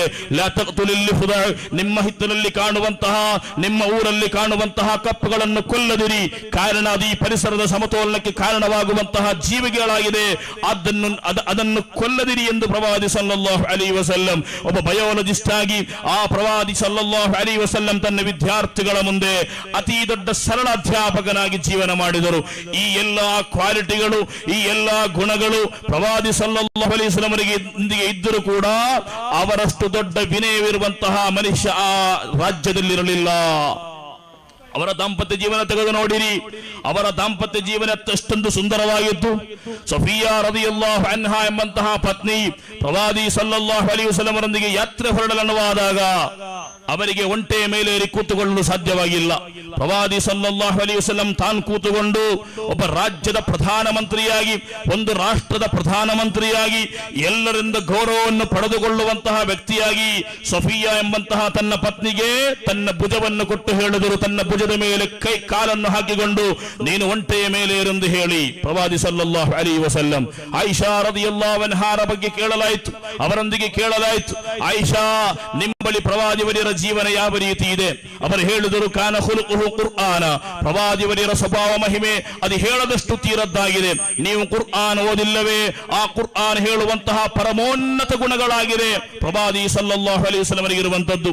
ಮನೆಗೆ ಬಂದರೆ ಮಾ ಆಶನ್ ನಬಿ ಸಲ್ಲಲ್ಲಾಹು ಅಲೈಹಿ ವಸಲ್ಲಂ ಫಾರಿಗನ್ ಕತ್ತು, ಮನೆಗೆ ಬಂದರೆ ವಿಶ್ರಾಂತಿ ತೆಗೆಯುತ್ತಾ ಇರಲಿಲ್ಲ. ಮನೆಗೆ ಬಂದರೆ ಸತಾ ತನ್ನ ವಸ್ತ್ರವನ್ನು ಹೊಲಿಯುತ್ತಾ ಇದ್ದರು, ತನ್ನ ಸತಾ ಚಪ್ಪಲಿಯನ್ನು ಹೊಲಿಯುತ್ತಾ ಇದ್ದರು, ತನ್ನ ಮನೆಯ ಕಸವನ್ನು ಗುಡಿಸುತ್ತಾ ಇದ್ದರು, ತನ್ನ ಪತ್ನಿಯರೊಂದಿಗೆ ಆ ಕಿಚನ್ ನಲ್ಲಿರುವಂತಹ ಪಾತ್ರಗಳನ್ನು ತೊಳೆಯಲು ಸಹಕಾರ ಮಾಡುತ್ತಾ ಇದ್ದರು, ತಾನು ಸಾಕುವಂತಹ ಆಡುಗಳ ಕೆಚ್ಚಲುಗಳನ್ನು ಕೆರೆಯುತ್ತಾ ಇದ್ದರು. ಈ ರೀತಿ ಸರಳವಾದ ಜೀವನ, ಸರಳವಾದಂತಹ ದಾಂಪತ್ಯ ಜೀವನ ಅವರಿಗೆ ಇತ್ತು. ಅವರ ಚರಿತ್ರೆಯಲ್ಲಿ ಕಾಣಲಿಕ್ಕೆ ಸಾಧ್ಯವಾಗುತ್ತಾ ಇದೆ. ಪ್ರವಾದಿವರಿಗೆ ಸಂಪತ್ತುಗಳು ಇಲ್ಲದ ಕಾಲವಿತ್ತು, ಇರುವಂತಹ ಕಾಲವಿತ್ತು. ಎರಡು ಕಾಲದಲ್ಲಿಯೂ ಕೂಡ ಅತ್ಯಂತ ಸರಳವಾದ ಜೀವನವನ್ನು ಮಾಡಿದರು. ಅವರಿಗೆ ಸಂಪತ್ತು ಬಂದಂತಹ ಕಾಲದಲ್ಲಿ ಕೆಲವೊಂದು ಪತ್ನಿಯಂದಿರು ಬಂದು ಕೇಳಿದರು, ಓ ಪ್ರವಾದಿವರಿಯರೇ, ಈಗ ನಿಮ್ಮ ಕೈಯಲ್ಲಿ ಸಂಪತ್ತುಗಳು ಬಂದಿದೆಯಲ್ಲವೇ, ಆಸ್ತಿಗಳು ತುಂಬಾ ಇದೆಯಲ್ಲವೇ, ನಮಗೆ ಕೆಲವೊಂದು ಸೌಕರ್ಯಗಳು ಹೆಚ್ಚುವರಿಯಾಗಿ ಮಾಡಬಹುದಲ್ಲವೇ ಎಂದು ಕೇಳಿದಾಗ ಪ್ರವಾದಿ ಸಲ್ಲಲ್ಲಾಹು ಅಲೈಹಿ ವಸಲ್ಲಂ ಅವರು ಹೇಳಿದರು, ನನ್ನ ಈ ಸರಳ ಜೀವನ ಇಷ್ಟು ಮಾತ್ರವೇ ಇರುತ್ತದೆ, ಇನ್ನಷ್ಟು ಬೇಕೆಂದಾದರೆ ನಿಮಗೆ ನಿಮ್ಮ ದಾರಿಯನ್ನು ನೋಡಬಹುದು, ನನ್ನೊಂದಿಗಿರಬೇಕಾದಂತಹ ಅನಿವಾರ್ಯತೆಗಳು ನಿಮಗಿಲ್ಲ, ನಿಮಗೆ ಕಡ್ಡಾಯವಲ್ಲ, ನಿಮಗೆ ನಿಮ್ಮ ದಾರಿಯನ್ನು ನೋಡಬಹುದು, ನನ್ನ ಜೀವನ ಇಷ್ಟೇ ಇರುತ್ತದೆ ಎಂದು ಪ್ರವಾದಿ ಸಲ್ಲಲ್ಲಾಹು ಅಲೈಹಿ ವಸಲ್ಲಂ ಆ ಪ್ರವಾದಿವರೊಂದಿಗೆ ತನ್ನದಲ್ಲದಂತಹ ಮಕ್ಕಳು ಮಡಿಲಲ್ಲಿ ಬಂದು ಕೂತುಕೊಳ್ಳುತ್ತಾ ಇದ್ದರು. ಆ ಮಡಿಲಲ್ಲಿ ಬಂದ ಪ್ರಧಾನಮಂತ್ರಿಯ ಮಡಿಲಲ್ಲಿ ಕೂತುಕೊಂಡು ಆ ಮಡಿಲಿಗೆ ಮೂತ್ರ ವಿಸರ್ಜನೆಯನ್ನು ಮಾಡುತ್ತಾ ಇದ್ದರು. ಪ್ರವಾದಿ ಸಲ್ಲಲ್ಲಾಹು ಅಲೈಹಿ ವಸಲ್ಲಂ ಒಂದೇ ಒಂದು ನೆಗೆಟಿವ್ ಮಾತುಗಳನ್ನು ಆ ಮಕ್ಕಳ ಬಗ್ಗೆ ಹೇಳುತ್ತಾ ಇರಲಿಲ್ಲ. ನಮಾಜುಗಳಿಗೆ ನಿಂತರೆ ಮಕ್ಕಳ ಶಬ್ದಗಳು ಜೋರಾದರೆ, ಮಕ್ಕಳು ಅಳುತ್ತಾ ಕೂತರೆ ಪ್ರವಾದಿ ಸಲ್ಲಲ್ಲಾಹು ಅಲೈಹಿ ವಸಲ್ಲಂ ಆ ನಮಾಜನ್ನು ಶಾರ್ಟ್ ಮಾಡುತ್ತಾ ಇದ್ದರು, ದೀರ್ಘ ಮಾಡುತ್ತಾ ಇರಲಿಲ್ಲ. ಮಕ್ಕಳನ್ನು ಹೊಡೆಯುವಂತಹ, ಪತ್ನಿಯಂದಿರನ್ನು ಬೈಯುವಂತಹ, ಹೊಡೆಯುವಂತಹ ನಾವೆಲ್ಲಿ ಪ್ರವಾದಿವರಿಯರಲ್ಲಿ ಒಂದು ರಾಷ್ಟ್ರದ ಪ್ರಧಾನಮಂತ್ರಿಯಾಗಿ ಈ ಪ್ರಪಂಚದ ಮಾನವ ಕುಲಕ್ಕೆ ಮಾದರಿ ನಾಯಕನಾಗಿ ಪ್ರವಾದಿ ಸಲ್ಲಲ್ಲಾಹು ಅಲೈಹಿ ವಸಲ್ಲಂ ಜೀವಿಸಿಕೊಟ್ಟಂತಹ ಶೈಲಿ ಅವರ ಬಾಲ್ಯ ಕಾಲದಲ್ಲಾಗಲಿ, ಅವರ ಯೌವನ ಕಾಲದಲ್ಲಾಗಲಿ, ಅವರ ವೃದ್ಧಾಪ್ಯ ಕಾಲದಲ್ಲಾಗಲಿ ಅವರ ಜೀವನದಲ್ಲಿ ಒಂದೇ ಒಂದು ಗುಟುಕವರು ಮದ್ಯವನ್ನು ಕುಡಿಯಲಿಲ್ಲ, ಮುಟ್ಟಲಿಲ್ಲ. ಒಂದೇ ಒಂದು ಕಾಲದಲ್ಲಿ, ಒಂದೇ ಒಂದು ನಿಮಿಷದಲ್ಲಿ ಅನ್ಯ ಹೆಣ್ಣನ್ನು ತಲೆ ಎತ್ತಿ ನೋಡಿದವರಲ್ಲ, ಒಂದೇ ಒಂದು ಕಾಲದಲ್ಲಿಯೂ ಕೂಡ ವ್ಯಭಿಚಾರವನ್ನು ಮಾಡಿದವರಲ್ಲ. ಅವರ ತಂದೆ ತಾಯಿಗಳ ಪರಂಪರೆಯನ್ನು ತೆಗೆದು ನೋಡೋಣ. ಕೆಲವೊಮ್ಮೆ ನಮ್ಮ ತಂದೆ ತಾಯಿಗಳ ಪರಂಪರೆಯನ್ನು ತೆಗೆದು ನೋಡುವಾಗ 1, 2, 3, 4 ಸ್ಟೆಪ್ಗಳು ಸಿಗಬಹುದು. 5ನೇ ಸ್ಟೆಪ್ಗಳು ನಮಗೆ ಕಾಣಲಿಕ್ಕೆ ಸಾಧ್ಯವಾಗುವುದಿಲ್ಲ. ಆದರೆ ಪ್ರವಾದಿಯವರ ಪರಂಪರೆಯನ್ನು ತೆಗೆದು ನೋಡಿ, ಎಷ್ಟೊಂದು ರಿಕ್ವೆಸ್ಟ್ ಆದ ಫ್ಯಾಮಿಲಿ. ಆದಿಪಿತಾ ಮೊದಲನೆಯ ಮಾನವ ಎಂದು ಕರೆಯಲ್ಪಡುವಂತಹ ಆದಂ ನಬಿ ಅಲೈಹಿಸ್ಸಲಾಮರವರೆಗೆ 81ರಷ್ಟು ಬರುವಂತಹ ತಂದೆಯಂದಿರ ಪಾರಂಪರ್ಯ ಅತ್ಯಂತ ಸೂಕ್ಷ್ಮವಾಗಿ ನಿಖರವಾಗಿ ಬರೆದಿರಲ್ಪಟ್ಟಂತಹ ಒಬ್ಬ ವ್ಯಕ್ತಿತ್ವ ಈ ಜಗತ್ತಿನಲ್ಲಿದ್ದರೆ ಅದು ಪ್ರವಾದಿ ಪೈಗಂಬರ್ ಸಲ್ಲಲ್ಲಾಹು ಅಲೈಹಿ ವಸಲ್ಲಮರಾಗಿದ್ದಾರೆ. ಅಷ್ಟೊಂದು ನಿಖರವಾದ ಫ್ಯಾಮಿಲಿ ಹಿಸ್ಟರಿ ಇರುವಂತಹ ಒಬ್ಬ ಮನುಷ್ಯ ಈ ಜಗತ್ತಿನಲ್ಲೇ ಇಲ್ಲ. ಅತಿ ದೊಡ್ಡ ಕೌಶಲ್ಯವನ್ನು ಹೊಂದಿದ, ಅತಿ ದೊಡ್ಡ ಎಲ್ಲಾ ರೀತಿಯ ಉನ್ನತ ಸ್ವಭಾವಗಳನ್ನು ಹೊಂದಿದ ಕುಟುಂಬ ಪರಂಪರೆಯಾಗಿತ್ತು ಪ್ರವಾದಿ ಸಲ್ಲಲ್ಲಾಹು ಅಲೈಹಿ ವಸಲ್ಲಮರ ಪರಂಪರೆ. ಆದ್ದರಿಂದಲೇ ಆ ಪರಂಪರೆಯಲ್ಲಿ ಬರುವಂತಹ ಒಂದೇ ತಂದೆ ತಾಯಿಗಳಾಗಲಿ ವ್ಯಭಿಚಾರಿಗಳಾಗಿರಲಿಲ್ಲ, ಕುಡುಕರಾಗಿರಲಿಲ್ಲ, ಜೂಜಾಟ ಮಾಡುವವರಾಗಿರಲಿಲ್ಲ, ಅದೇ ರೀತಿ ಯಾವುದೋ ಅನೈತಿಕತೆಗಳಿಗೆ ಸಪೋರ್ಟ್ ಮಾಡುವವರಾಗಿರಲಿಲ್ಲ. ಅತ್ಯಂತ ಪರಿಶುದ್ಧವಾಗಿ ಜೀವನ ಮಾಡಿದಂತಹ ಕುಟುಂಬವಾಗಿತ್ತು ಪ್ರವಾದಿ ಸಲ್ಲಲ್ಲಾಹು ಅಲೈಹಿ ವಸಲ್ಲಮರ ಕುಟುಂಬ. ನನ್ನ ಪ್ರೀತಿಯ ಸರ್ವ ಶ್ರೋತೃಗಳೇ, ಆ ಪ್ರವಾದಿ ಸಲ್ಲಲ್ಲಾಹು ಅಲೈಹಿ ವಸಲ್ಲಂ ಈ ಜಗತ್ತಿಗೆ ಅತಿ ದೊಡ್ಡ ಕಾರುಣ್ಯವಂತರಾಗಿ ಬಂದರು. ನಮಗೊತ್ತಿದೆ, ಅವರೊಂದಿಗೆ ಕೆಲವೊಂದು ಸಹಾಬತ್ತುಗಳು ಅನುಯಾಯಿಗಳು ಬಂದು ಕೇಳಿದರು, ಓ ಪ್ರವಾದಿಯವರೇ, ನಮ್ಮ ಮನಸ್ಸುಗಳು ಒರಟಾಗಿದೆ, ಮಲಿನವಾಗಿದೆ, ಕೆಲವೊಂದು ಮಂದಿಯೊಂದಿಗೆ ನಮಗೆ ಅಸೂಯೆಗಳಿದೆ, ನಮ್ಮ ಮನಸ್ಸುಗಳಲ್ಲಿ ಅಹಂಕಾರಗಳಿದೆ. ಈ ಮನಸ್ಸಿನ ಮಾಲಿನ್ಯಗಳನ್ನು ತೊಡೆದು ಹಾಕಲು ಏನಾದರೂ ಕೆಲವೊಂದು ಉಪದೇಶಗಳನ್ನು ನಿರ್ದೇಶನ ಮಾಡಿರಿ ಎಂದು ಹೇಳಿದಾಗ ಪ್ರವಾದಿ ಸಲ್ಲಲ್ಲಾಹು ಅಲೈಹಿ ವಸಲ್ಲಂ ಹೇಳಿದರು, ಓ ನನ್ನ ವಿದ್ಯಾರ್ಥಿ, ಅತೈಮುಲ್ ಮಸಾಕೀನ್ ವಮ್ಸಹು ರೂಸಲ್ ಯತೀಮ್, ನಿಮ್ಮಲ್ಲಿರುವಂತಹ ಬಡಬಗ್ಗರಿಗೆ ಅನ್ನವನ್ನು ಹಾಕಿರಿ. ಆ ಬಡಬಗ್ಗರಿಗೆ ಅನ್ನವನ್ನು ಹಾಕುವ ಮೂಲಕ ನಿಮ್ಮ ಮನಸ್ಸುಗಳು ನಿರ್ಮಲಗೊಳ್ಳಲಿದೆ ಎಂದು ಹೇಳುವ ಮೂಲಕ ನಿಮ್ಮಲ್ಲಿರುವಂತಹ ಅನಾಥ ಮಕ್ಕಳ ತಲೆಗೆ ಕೈ ಇಟ್ಟು ಸವರಿರಿ. ಆ ಸವರುವ ಮೂಲಕ ನಿಮ್ಮ ಕೈಯ ಹಸ್ತದೊಳಗೆ ಎಷ್ಟು ಕೂದಲುಗಳು ಮುಟ್ಟುತ್ತದೆಯೋ ತಟ್ಟುತ್ತದೆಯೋ ಅಷ್ಟು ಮಾತ್ರ ನಿಮ್ಮ ಪಾಪಗಳಿಗೆ ಅಲ್ಲಾಹನು ಮನ್ನಿಸಿಕೊಡುತ್ತಾನೆ ಎಂದು ಹೇಳುವ ಮೂಲಕ ಅನಾಥರ ನಿರ್ಗತಿಕರ ಸಾಂತ್ವನವನ್ನು ನೀಡುವಂತಹ ವ್ಯಕ್ತಿಗಳಿಗೆ ಅತೀ ದೊಡ್ಡ ಫಲವನ್ನು ಪ್ರವಾದಿ ಸಲ್ಲಲ್ಲಾಹು ಅಲೈಹಿ ವಸಲ್ಲಂ ಕೊಟ್ಟರು. ತನ್ನ ಜೀವಿತಾವಧಿಯಲ್ಲಿ ಅತೀ ದೊಡ್ಡ ಇಬಾದತ್ತಾಗಿ ಪ್ರವಾದಿಯವರು ಮಾಡಿದ್ದು, ಆರಾಧನೆಯಾಗಿ ಪ್ರವಾದಿಯವರು ಮಾಡಿದ್ದು ನಮಾಜುಗಳಾಗಿರಲಿಲ್ಲ, ಹಜ್ಗಳಾಗಿರಲಿಲ್ಲ, ರೋಜಾಗಳಾಗಿರಲಿಲ್ಲ. ಬದಲಾಗಿ ಆ ನಮಾಜುಗಳು ಹಜ್ಗಳನ್ನು ಯಥೇಚ್ಛವಾಗಿ ನಿರ್ವಹಿಸುವ ಮೂಲಕ ಅದಕ್ಕಿಂತ ಹೆಚ್ಚಾಗಿ ನಿರ್ವಹಣೆ ಮಾಡಿದ್ದು ಮನುಷ್ಯರ ಸೇವೆಯಾಗಿತ್ತು. ಅಲ್ಲಿ ಯಹೂದಿಗಳಿದ್ದರು, ಕ್ರೈಸ್ತರಿದ್ದರು, ಹಿಂದೂಗಳಿದ್ದರು, ಅದೇ ರೀತಿ ಮುಸಲ್ಮಾನರಿದ್ದರು. ಎಲ್ಲರನ್ನು ಕೂಡ ಮನುಷ್ಯತ್ವದ ನೆಲೆಯಲ್ಲಿ ಒಂದೇ ಕಣ್ಣಿನಲ್ಲಿ ಕಾಣುವ ಮೂಲಕ ಬಡಬಗ್ಗರು ತನ್ನ ಮುಂದೆ ಯಾಚನೆಯಾಗಿ ಬಂದರೆ ಅವರಿಗೆ ಎಲ್ಲವನ್ನು ಕೂಡ ಕೊಡುತ್ತಾ ಇದ್ದರು.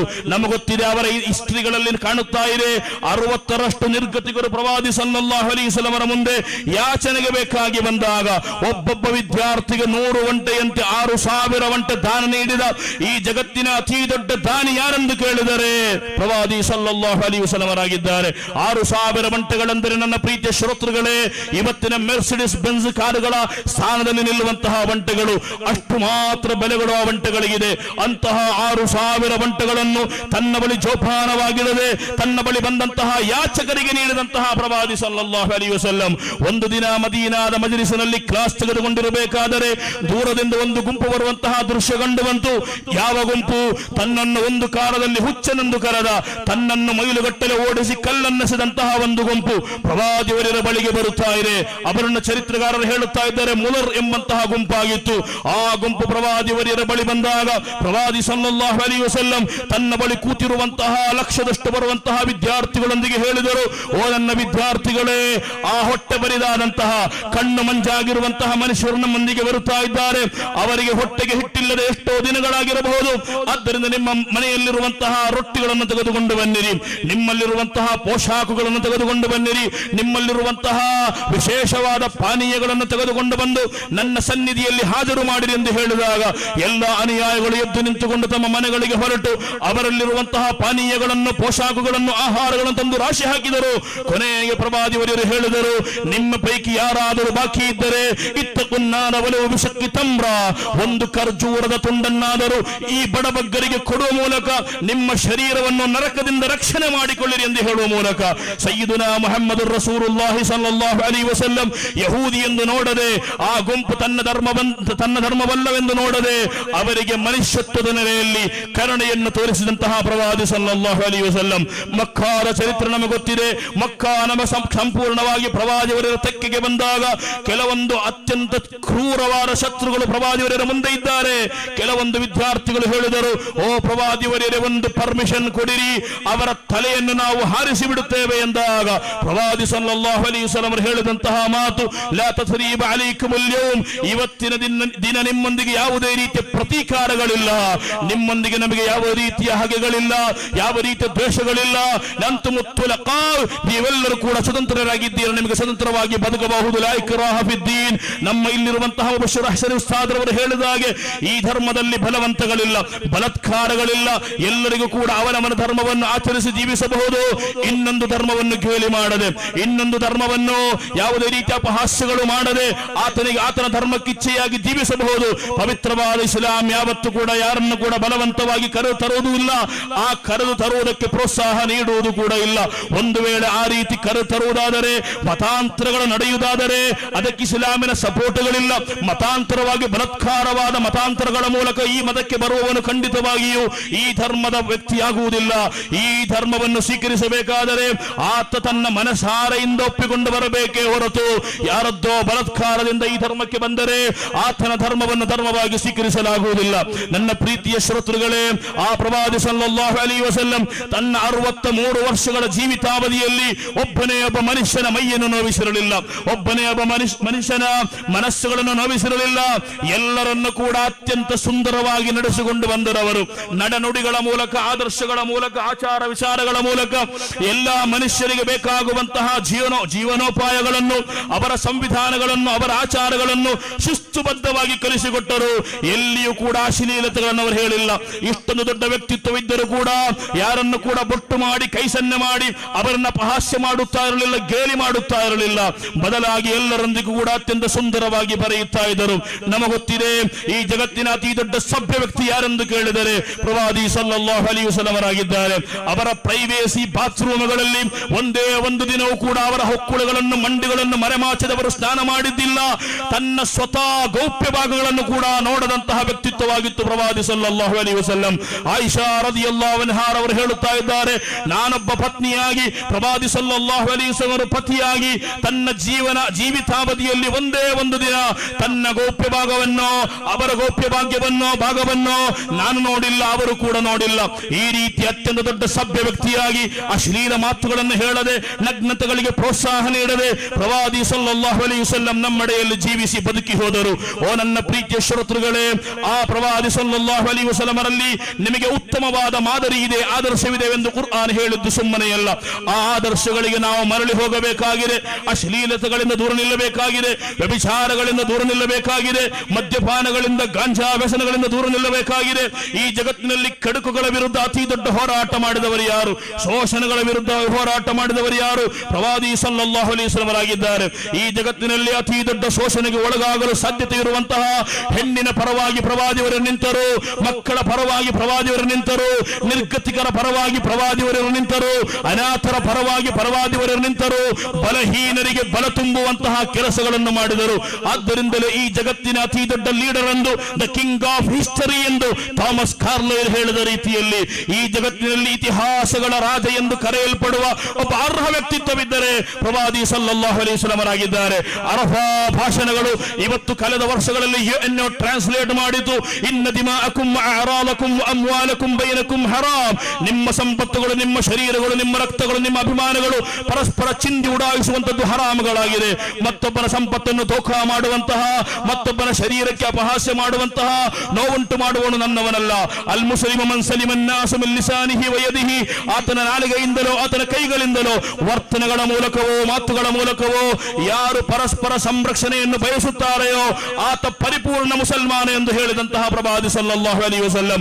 ಅರಫಾ ಭಾಷಣದ ಬಗ್ಗೆ ಥಾಮಸ್ ಕಾರ್ಲೈಲ್ ಹೇಳಿದರು, ಈ ಜಗತ್ತಿನಲ್ಲಿ ಹ್ಯೂಮನ್ ರೈಟ್ಸ್ ಗಳ ಬಗ್ಗೆ ಅತ್ಯಂತ ಸಂಕ್ಷಿಪ್ತವಾಗಿ, ನಿಖರವಾಗಿ ಹೇಳಿದಂತಹ ಮನುಷ್ಯ ಇದ್ದರೆ ಅದು ಪ್ರವಾದಿ ಸಲ್ಲಲ್ಲಾಹು ಅಲೈಹಿ ವಸಲ್ಲಂ. ಆದ್ದರಿಂದಲೇ ಅರೇಬಿಯನ್ ಜಗತ್ತಿನ ಇತಿಹಾಸಗಳನ್ನು ತೆಗೆದು ನೋಡುವಾಗ ಅಲ್ಲಿ ಹಲವಾರು ಮೆಷಿನರಿಗಳು ಬಂದಿದೆ ಮನುಷ್ಯರನ್ನು ಪರಿವರ್ತನೆ ಮಾಡಲು, ಆದರೆ ಯಾರಿಂದಲೂ ಕೂಡ ಪರಿವರ್ತನೆ ಮಾಡಲು ಸಾಧ್ಯವಾಗಿಲ್ಲ.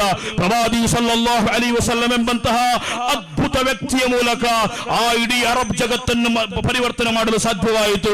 ನಮಗೊತ್ತಿದೆ, ಮದ್ಯಪಾನಗಳ ಅರಬ್ ಜಗತ್ತಿನೆಲ್ಲ ಇಲ್ಲಿರುವಂತಹ 200 ಕೋಟಿ ಪ್ಲಸ್ ಮುಸಲ್ಮಾನರು ಅವರು ನೈಜ ಮುಸಲ್ಮಾನರಾಗಿದ್ದರೆ ಪ್ರವಾದಿಯವರ ಆದೇಶದ ಪ್ರಕಾರ ಅವರು ಮದ್ಯಪಾನವನ್ನು ಮಾಡಲ್ಲ, ಅವರು ವ್ಯಭಿಚಾರಗಳಿಗೆ ಹೋಗಲ್ಲ, ಅವರು ಇಸ್ಪೀಟ್ಗಳಿಗೆ ಹೋಗಲ್ಲ, ಅವರು ಜೂಜಾಟಗಳಿಗೆ ಹೋಗಲ್ಲ, ಅವರು ಬಡ್ಡಿದಂಡಗಳಿಗೆ ಹೋಗಲ್ಲ.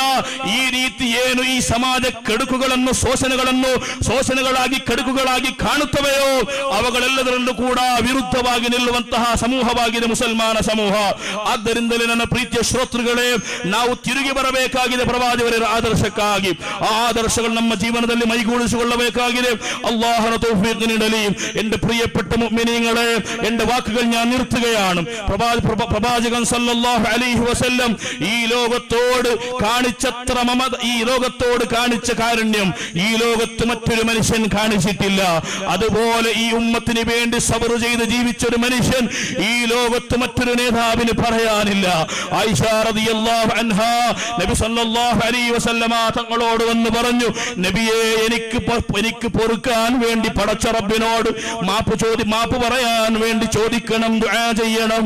ആയിഷ റളിയല്ലാഹു അൻഹായുടെ ആദേശം സ്വീകരിച്ച നബി സല്ലല്ലാഹു അലൈഹി വസല്ലമ തങ്ങൾ ദുആർന്നു കൊടുത്തു, അല്ലാഹുമ്മഗ്ഫിർ ലി ആയിഷ, ആയിഷക്ക് നീ പുറത്തു കൊടുക്കണേ അല്ലാഹ്.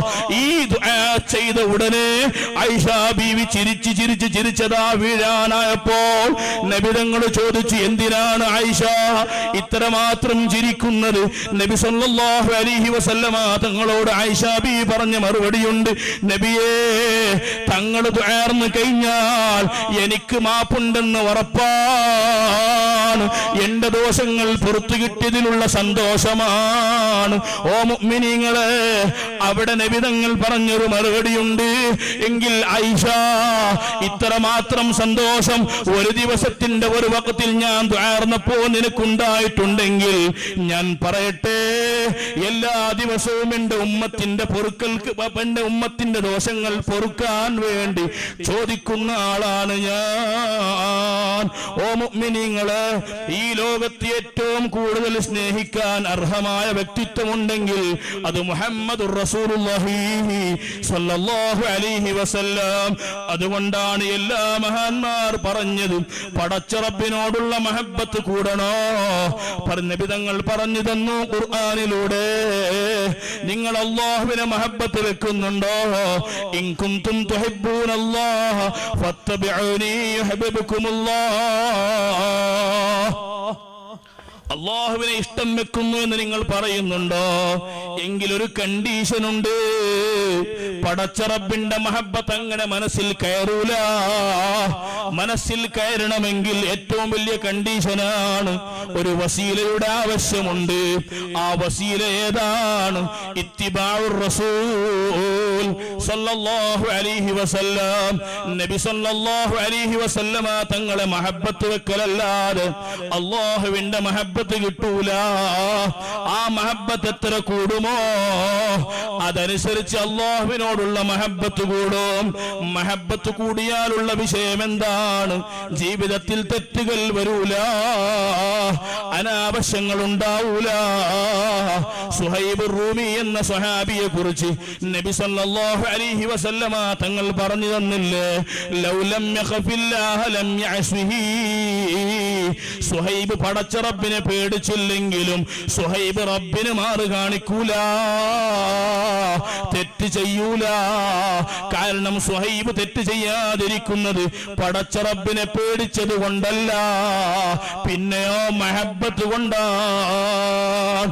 അതുകൊണ്ട് മുഅ്മിനീങ്ങളെ, മഹബ്ബത്ത് അധികരിപ്പിക്കാൻ ഏറ്റവും നല്ല വഴിയായി മഹാന്മാരൊക്കെ പറഞ്ഞു തന്നത് ഇക്താറുസ് സ്വലാത്തി അലൻ നബി സല്ലല്ലാഹു അലൈഹി വസല്ലം. റസൂലുള്ളാഹിന്റെ പേരിലുള്ള സ്വലാത്ത് അധികരിപ്പിക്കലാണ്. എന്നുള്ളതാണ്. ആ സ്വലാത്ത് അധികരിപ്പിക്കുമ്പോഴോ ജീവിതം നന്നാകാൻ തുടങ്ങും. ദലായിലുൽ ഖൈറാത്തിന്റെ ശറഹിൽ ഒരു സ്വലാത്ത് ഒരു മുഅ്മിനായ മനുഷ്യൻ പറഞ്ഞാൽ 40-ലേറെ ഗുണങ്ങൾ അവനുണ്ടാകുമെന്നാണ്. ഒരു ഗുണം എന്താണ്? അവന്റെ തെറ്റുകൾ പുറത്തു കിട്ടുക എന്നുള്ളതാണ്. രണ്ടാമത്തെ ഗുണം അവന്റെ സ്ഥാനങ്ങൾ കൂടുക എന്നുള്ളതാണ്. മൂന്നാമത്തെ ഗുണം അവന്റെ മക്കൾ നന്നാവുക എന്നുള്ളതാണ്. നാലാമത്തെ ഗുണം അവന്റെ കുടുംബം സമാധാനത്തിലുണ്ടാവുക എന്നുള്ളതാണ്. അഞ്ചാമത്തെ ഗുണം അപകടങ്ങളിൽ നിന്ന് രക്ഷപ്പെടുക എന്നുള്ളതാണ്. ആറാമത്തെ ഗുണം അവൻ ചെയ്യുന്ന സമ്പാദനകളിൽ ബറക്കത്തുണ്ടാവുക എന്നുള്ളതാണ്. ഇങ്ങനെ തുടങ്ങി 40 ഗുണങ്ങൾ ഒരു സ്വലാത്ത് പറയുമ്പോൾ ഉണ്ടാകുന്നുണ്ടെങ്കിൽ ഓ മുഅ്മിനീങ്ങളെ, അതിനേക്കാൾ ഏറ്റവും വലിയൊരു മഹത്വം അതേ ഇബ്നു ഹജറുൽ ഹൈതമി റളിയല്ലാഹു അൻഹു തന്റെ ഫതാവൽ കുബ്രയിൽ പറഞ്ഞില്ലേ? ഓ മുഅ്മിനീങ്ങളെ, സ്വലാത്ത് അധികരിപ്പിക്കുന്നവന്റെ മരണമാസന്നമാകുന്ന സമയത്ത് നമ്മുടെ അടുത്ത് വരുന്നു മുഹമ്മദുർ റസൂലുള്ളാഹി സ്വല്ലല്ലാഹു അലൈഹി വസല്ലം. ആരാരും രക്ഷപ്പെടുത്താനില്ലാത്ത സമയം, നമുക്ക് കലിമത്തു തൗഹീദ് ബോധം വരാത്ത സമയം, ഇബ്ലീസ് നമ്മെ വഞ്ചിക്കുന്ന സമയം, നമുക്കൊന്ന് രക്ഷപ്പെടണ്ടേ മുഅ്മിനീങ്ങളെ? സ്വലാത്ത് അധികരിപ്പിക്കൂ. നമ്മുടെ ജനാദ നിസ്കരിക്കാൻ ഈ ലോകത്തിന്റെ നേതാവ് മുഹമ്മദുർ റസൂലുള്ളാഹി സ്വല്ലല്ലാഹു അലൈഹി വസല്ലമ തങ്ങളുണ്ടാകും. ശിബിലി ഇമാമിന്റെ അയൽവാസി മരണപ്പെട്ടപ്പോ അതേ സ്വപ്നത്തിൽ കണ്ടു. മഹാലുക, നിന്റെ അവസ്ഥ എന്താണെന്ന് ചോദിച്ചു. ശിബിലി 2 ദിവസം വളരെ പോക്കായിരുന്നു. 3-ാം ദിവസമോ എന്റെ കൂരിട്ട് കൂടിയ ഖബറിൽ ഒരു പ്രകാശം വന്നു. ആ പ്രകാശം ഞാൻ പറഞ്ഞിരുന്ന സ്വലാത്തായിരുന്നു. ഖബറിൽ രക്ഷ വേണോ? സ്വലാത്ത് പറഞ്ഞോ മുഅ്മിനീങ്ങളെ?